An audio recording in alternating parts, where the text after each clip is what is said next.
Malam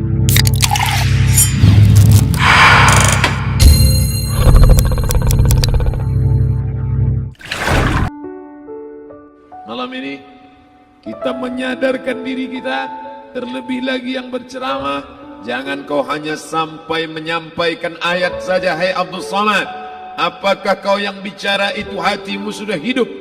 Senantiasa merasakan diri, aku orang paling hina, aku orang paling kotor, ditempelkan kening ke lantai di tempat yang diinjak tapak kaki, mengatakan bahwa aku bukan siapa-siapa. Umur diberikan Allah 40, 60, 70. Berapa yang kupakai untuk menolong agama Allah? Berapa yang kupakai untuk mengingat Allah? Mata, tangan, telinga, kaki akan diminta tanggung jawab di hadapan Allah. Dulu dibangga-banggakan, dihormati, dimuliakan. Yang kami muliakan Al-Mukarram, Al-Ustaz. Tapi pada saat tiba masanya, yang kita bawa tak lain tak bukan innallaha la yanzuru ila ajsamikum. Allah tak menengok badan, fisik, bentuk tubuh, baju, ini sampulnya saja. Wala ila suwarikum, Allah tak menengok rupa, wajah. Walakin yanzuru ila qulub, hati kamu yang bersih itulah yang kau bawa menghadap Allah Subhanahu wa taala. Yauma la yanfa'u malun, harta tak berguna, wala banun, anak tak bisa menolong, harta tak berguna, anak tak mampu menolong, illa man atallah, kecuali orang yang datang menghadap Allah biqalbin salim, dengan hati yang bersih, hati yang tulus, hati yang memercikkan cahaya iman, hati yang bersih dari hasad, busuk hati, sum'ah, riya, takabbur. Itulah yang menolong di hadapan Allah Subhanahu wa taala. Apa kata Imam Ali radhiyallahu an? An-nasu niyam. Semua manusia waktu hidup itu tidur. Bapak tidur, ibu tidur, saya tidur. Semua orang waktu hidup itu tidur. Falamma matu, ketika dia mati, disitulah dia baru terjaga dari tidur panjang. Saat Israel mencabut nyawa, ditarikkan adalah satu centapan yang kuat. Disitulah kita baru terjaga dari tidur panjang. Betapa aku meninggalkan salat, betapa aku tak berzakat, betapa dulu kekuasaan. Aku lulus umur 30, pensiun 58, 28 tahun, apapun tak pernah kubuat untuk agama. Sibuk membesarkan anak, sibuk mengurus warisan. Anak pun tak ingat dengan kita, karena kita lupa menanamkan pendidikan agama di dalam otak kepalanya. Harta yang banyak tak sempat menolong agama Allah. Anak tunggal semata wayang tak sempat dididik agama. Istri meninggalkan dalam keadaan stres susah hatinya, karena dia tak diajarkan sabar menerima ridha ketetapan takdir Allah. Dan paling celaka, tak pernah anggota tubuh ini dipakai untuk berzikir, muhasabah, mengingat Allah. Tak pernah mata dipakai menengok Quran, kitab suci Allah. Tak pernah dipakai hati merenung sejenak, apa yang akan kubawa mati menghadap Allah Subhanahu wa taala. Abdul Samad dari dalam tanah naik ke atas tanah, ceramah, masuk balik ke dalam tanah. Yang kau bawa apa? Baju koko tinggal, peci tinggal, pakaian kehormatan tinggal. Yang kau bawa kain tidak berjahit, disobek, kerak. Itu yang akan menyampul kulitmu, yang selama ini kau dimandikan, dibersihkan oleh ibumu dulu 60 tahun yang lalu. Sampai masanya kau lupa kapan kau dimandikan dulu. Sekarang ruh melihat, disebut dia ruh karena dia raha ya ruhu ruh, seperti aroma semerbak yang datang pergi hinggap. Ruh sampai masanya dia datang masuk ke dalam jasad, ruh sampai masanya dia pergi meninggalkan jasad. Malam ini dimuliakan Al-Mukarram Haji Abdul Samad LCMA. Kenapa Abdul Samad ini dimuliakan? Karena ruh hinggap sejenak sebentar, sampai masanya besok pagi dia ruh keluar dari dalam tubuh ini. Anak yang katanya ayahku sayang, istri katanya kaulah abang, sampai masanya mereka tak lagi mau mendekat. Rumah itu saya yang buat, saya yang mengukurnya. Tapi begitu ruh sudah keluar dari badan, tidak satu pun semeter, sesenti, sejengkal, sehasta ada tempat di rumah itu untuk jenazah bernama jenazah Abdul Somad. Mana kawan, sahabat, andai tolan, anak menantu, teman sekantor, semuanya pergi meninggalkan. Yang tetap dibawa, kalau pernah kaki melangkah salat berjamaah di masjid, kalau pernah tangan mengusap kepala anak yatim, kalau pernah tangan mengucap subhanallah. Nanti di akhir tausiah kita akan berzikir, munajat, muhasabah diri, berdoa, mengenang apa yang akan kita bawa menghadap Allah Subhanahu wa taala. Datang malaikat membawa kain kafan dari cahaya, akan menyambut ruh yang mulia. Hadis riwayat Ahmad bin Ambal dalam kitab Al-Musnad, turun malaikat berlomba-lomba membawa kain putih dari cahaya, menunggu ruh akan keluar. Ruh menetes seperti embun di ujung daun. Daun tidak bergoyang, ranting tidak patah. Ruh menetes pelan turun ke dalam kain kafan, dibawa malaikat ke pintu langit. Tak sabar mereka menyambut, inikah dia yang selama ini berjamaah? Berapa banyak yang masyhur terkenal di bumi, malaikat tak mengenal dia. Ini ruh siapa? Tapi ini bukan LCMA, dia bukan ustadz, dia bukan ulama, tapi imannya dalam, kekuasaan dipakai menolong agama Allah.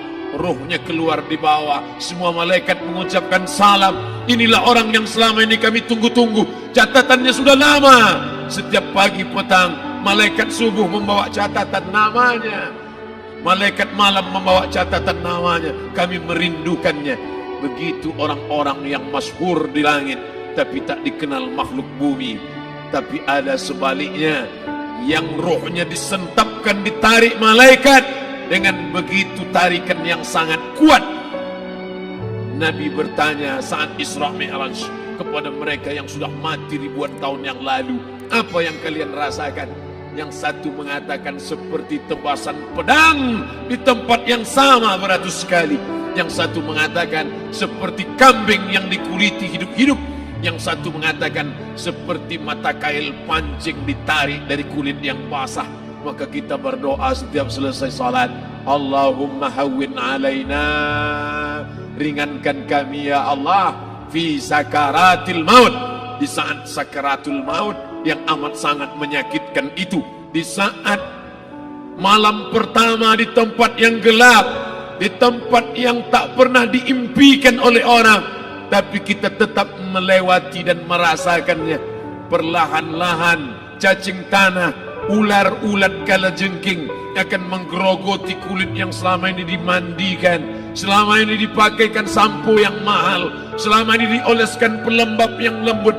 Tapi ternyata sebelum roh keluar jasad, setelah keluar, dia hanya akan menjadi santapan cacing tanah, hancur berkeping hari demi hari. Yang pertama kali membusuk adalah mata, karena dia berisi cairan. Cairan ini mengering, busuk dan berlubang. Lalu kemudian usus sebulan di dalam tanah, mulai dia menggelembung masuk angin dan dia meletus pecah. Cacing-cacing tanah mulai datang menggerogoti, memakan. Habis, siap tak siap, suka tak suka, kau akan didatangkan. Apa yang akan ditanya oleh Allah? Perbuatanmu, amalmu. Faman ya'mal mithqala dzarratin khairan yarah. Sebesar biji sawi, sebesar ujung rambut, kau aniaya orang, kau makan titik puluh keringatnya. U'tul ajira ajrahu, berikan upah pekerjamu. Gaji tukang panenmu, gaji tukang cuci setrikamu, kau makan, kau tahan 3 bulan. Dia tak menuntut, dia senyum, dia hanya mampu mengadu kepada Allah. Tapi titik peluhnya yang keringatnya, air matanya akan kau balas di hadapan Allah Subhanahu wa ta'ala. Di saat itu tak ada siapa bisa menolong. Hari ini uangmu banyak, kau bayar pengacara handal 1 jam 100 juta, bebas tanpa syarat. Tapi di hadapan Allah semua akan bersaksi. Al-yawma nakhtimu ala, lidah yang selama ini pandai bicara dikunci, ditutup Allah Ta'ala yang akan bicara. Wa tukallimuna aydihim wa tashhadu arjuluhum kaki akan bersaksi, tangan akan bicara bima kanu yaksibun, yang pernah dilakukan di masa yang lalu. Mata melihat seolah-olah nyata perbuatan itu pernah dilakukan dulu.